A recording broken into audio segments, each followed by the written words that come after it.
Conceive, believe, achieve. This is former UFC middleweight champion of the world, Michael Bisping. Paddy the Baddy here. You're listening to Combat Sports UK. And you're watching Combat Sports UK. Welcome, I am Scott Bogie from Combat Sports UK. I'm here with Ger Harris before his fight in London at Cage Warriors 174. How are you doing today? All good, bro. All good. Thanks for having me on. No worries. You're coming into this fight off the back of a first round guillotine choke back in Dublin. How did that feel? Yeah, it felt great. Good to get a submission finish against a high level jiu-jitsu black belt. So, good one for the CV, I suppose. And then obviously a man was controlling the fight a little bit. So to come back and submit him was a big one for me, especially being at home is always great to get the winner. And do you feel being at home gave you that advantage of having the crowd behind you? No, do you know what? I think most of my fights have been away since I'm amateur, so I'm so used to fighting away. I don't think it makes no difference to me. Obviously, being at home, I think it's great. It's great that it's easier for your family and friends to be there, but in terms of fighting, it makes no difference to me. Because your first two fights, while in Cage Warriors, have both been in Dublin. So this is your first time going out of Dublin, fighting over in London. Is that just an experience to just get your name out there just a bit more? Yeah, it's good to. I believe in fighting a hometown boy as well. I think he's from London. Yeah. So for me, that's no problem. My bread and butter is going to people's back gardens and butchering them. So let's do it. And speaking about your opponent, Jawany Scott, he was able to get the victory last time out. Have you seen any holes currently in his game? No, I don't think I've watched him too much. I actually watched I watched his fight with my last opponent. He had beat him as well, but they went to decision. So to be honest, I don't really watch anybody. I let me coaches have a look at him. I might watch him once or twice. Just coming up the fight just to familiarise myself with them and maybe some like little things they're doing, but I leave everything sorted to the coaches. I don't believe that anybody's gonna go in there with their A game and beat me. And he hasn't just fought just anyone. He has had some good competition in the past, even including in his amateur fights. I believe he fought Lonnie Cavaha, who's on the Dana White's Contender Series this season. So he hasn't just fought anyone. So this will be a good test to just see where you are and just see what.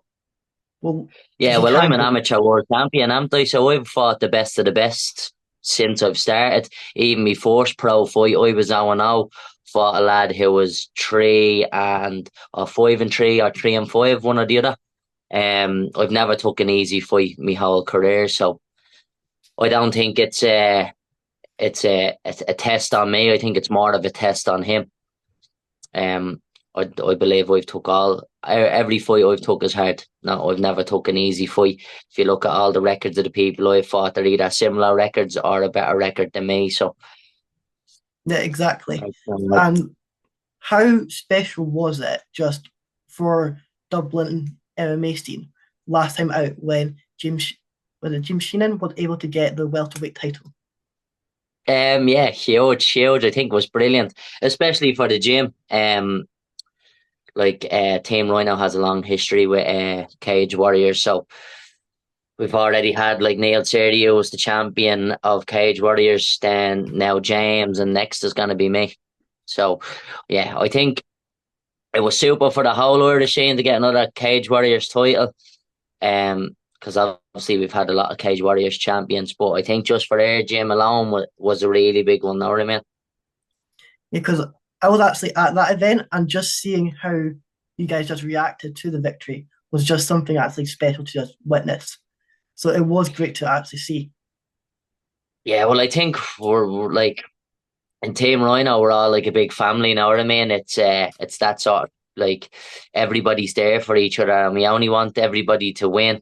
Whether you're only beginning or whether you're deep into your pro career, everybody wants to see everybody do well. So I think that was a huge one for us all to see James go and pick up that title. Know what I mean? We know he's on that level, and we know he's capable of so much more as well. So just looking forward to seeing what his next step is as well. And speaking about the current card, you are fighting with the champion on the line. Is this time? Do you think this will be a fight to just show the champion what he's going to have coming up to him? Yeah. Well, I don't think anybody's going to be. I don't think there's anybody in the flyweight division that hasn't been looking at me. You know what I mean? I'm a dangerous fight for any man. I'll finish it on the feet or I'll finish it on the floor. You know what I mean? I've shown that in all my fights. So I think everybody is going to see what they expect. Know what I mean? They're gonna see a firecracker of a fight. I come out to entertain people and get the finish. So that's what they'll be saying. And then obviously it's gonna put the champion on notice because we're on the same card. So yeah, even better. And do you think this event will have more eyes on it due to, well, one, UFC Manchester is coming a week after, and also there's going to be a lot of eyes currently just on the MMA scene just in general during that week. Yeah, it might be drawing a lot more eyes onto the MMA scene. Like people see the UFC coming up, they'll know Cage Warriors is on if they're looking at the Fight Pass and stuff like that. Yeah, hopefully it drags on a bigger crowd. Know what I mean? More the merrier, more eyes on it, even better for us. Like, and is with our victory this after this fight, is there anyone you are actually targeting next, or are you just inviting anyone to come challenge you? I'm looking for the title. I'm looking to get out here, get a clean highlight reel finish, and I'm going to call for that title. Well, you've definitely got the credentials to do it. You have been on the big cards. You can get in the finishes. A big win this weekend will definitely prove that you are deserve to be up there. And this seems to be there's no wonder Cage Warriors is coming to Dublin a lot. The Irish MMA scene is getting a lot popular. We spoke about the welterweight championship coming to you guys. You have you coming up into the flyweight rankings. But you also have Paul Hughes, who was in Cage Warriors, was the featherweight champion before moving up, and now is fighting in the PFL. Do you think that will bring more eyes to the Irish MMA scene now Paul Hughes has made it to broke into America? Yeah, well, I think Paul Hughes is he's probably one of the best fighters out there. He's probably one of the best in Europe, if not the world. He really is. He's unbelievable. Even especially, you can see his attitude. I think when he's in, like, so we shared like the blue corner or the red corner for both fights in Dublin. So that was me. Like, I've trained with him a little bit before, and I've trained up with his gym FAI. But just to see how he approaches the fight and his confidence in his ability and stuff like that. And then obviously he's in the cage, he's unbelievable. So, and he has a really good following. So I think it's just showing another avenue that Cage Warriors can bring you to. Cage Warriors can put you onto the big scene. Like Paul's already they're in talks. So I think he said he's on the 2025 season for the $1 million prize or the 2025 league. Him being a Cage Warriors champ, and then obviously he moved up divisions and stuff like that.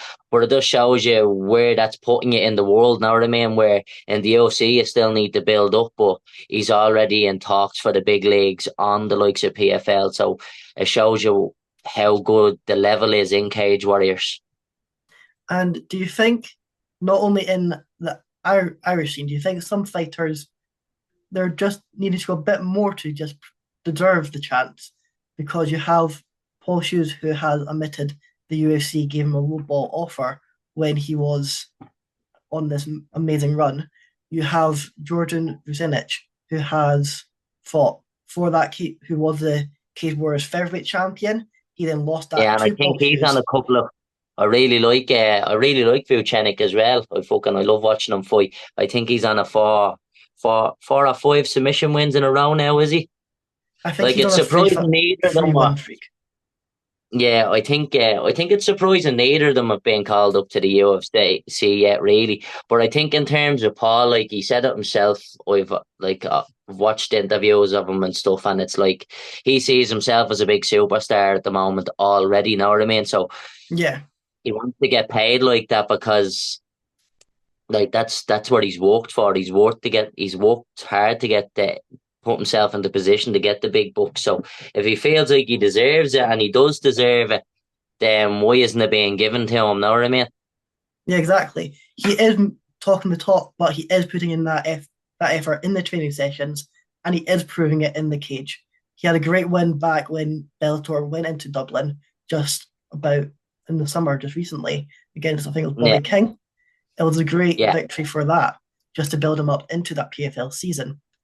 And you also have a lot of people like Ian Gary from moving in from the Cage Warriors scene to the UFC. And you do have a lot of people who have made that jump, who've became champion, moved on into the UFC. Do you think Cage Warriors is one of those promotions that it does have that path more than others? oh, 1,000,000%. Well, the blueprint is there. You know what I mean? Obviously, McGregor, Neil Seardy, Paul Hughes, not Paul Hughes, Paul Redmond. Yeah. These are all people who were in Cage Warriors and went to the UFC. You know what I mean? Um, and then there's so many more. Like I know, like Chris Duncan. So And many lads I know yeah, personally have gone there. You know what I mean? So. I think it's probably one of the biggest routes into the UFC. Like, is there any other companies alone that feed more fighters into the UFC than Cage Warriors? Probably not. Know what I mean? Consistently, yeah. anyway. You know, like yeah, there's so many people. I think you currently have got that right, have including McGregor, three Irish fighters in the UFC. So it is you are starting to get in there and you are starting to take over that scene. Do you think we could see a Dublin card for the UFC very soon? I know the UFC Yeah, well, have started to hopefully it's talk. next year when I get into the UFC, so I can get onto the prelims and fucking make a statement. That would be nice. Like, um, get a couple of wins this year, maybe pick up the belt, and then try and move on into the UFC. Then that's my plan anyway. So it'd be super to get a start on a Dublin card. Know what I mean? And do you think the UFC kind of like missed an opportunity there with that Manchester card? Because everyone who is on that card, yes, they have proven to be UFC caliber, but they are all at UFC level. They've not Well, I brought think the anyone problem in. is like if you do a UFC Dublin, who's gonna main event it?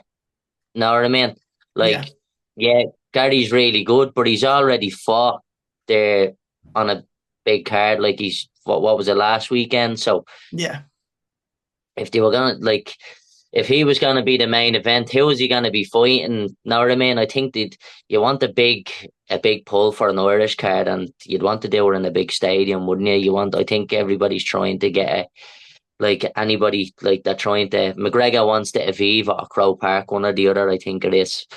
But I think that's what they're waiting for. Who's gonna main event it? Obviously McGregor might pick up like and get back in there. But at the same time, like little niggly injuries, he's at the pulling out one fight, so you never know. You never know if he's gonna fight again or not. So other than that, like you have like Kiva Crosby, Sean O'Bannon, who else have we got? Obviously Ian. Like I don't think they're big main event ticket pullers yet. Know what I mean? Definitely yeah. with a couple of fights they will be. They definitely got the Um, and potential. yeah, they definitely have the potential, but I just don't think that they're yet to be main eventing a UFC card. Know what I mean? Yeah, Unless it's a fight night card, then maybe. Um, but even still, I think it's gonna be it'd be very hard for anybody to say yeah to fighting Ian Gary back in Dublin as well. Know what I mean? yeah. Maybe with a couple of more victories for Ian Gary, we could even see the welterweight champion Leon Edwards coming in and fighting him in Dublin. And Yeah, that would be maybe. Or massive. if Gary gets the belt, that might be the little pull to get a UFC back in Dublin. You know, Yeah, um, just because there is a lot like outside things that affect like Like, I know it's really expensive to run shows in Dublin like that, and people need brain scans and all these other things. So there is a lot of external stuff that stops the cards coming in, maybe as well. Know what I mean? Yeah.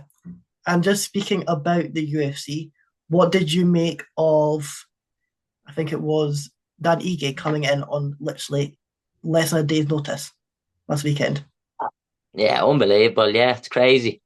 He even Um, went the great distance. being, yeah, great being so ready for a fight as well. And sometimes that's like you take a fight like that, and like it's risk and reward. Know what I mean? Yeah. If the risk if the reward outweighs the risk, fucking go for it. Now you've No, been no. Sorry, go like, ahead.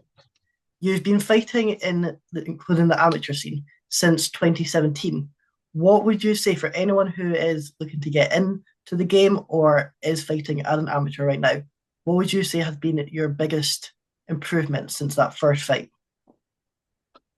Um, I think time in the cage is a huge thing for any amateur.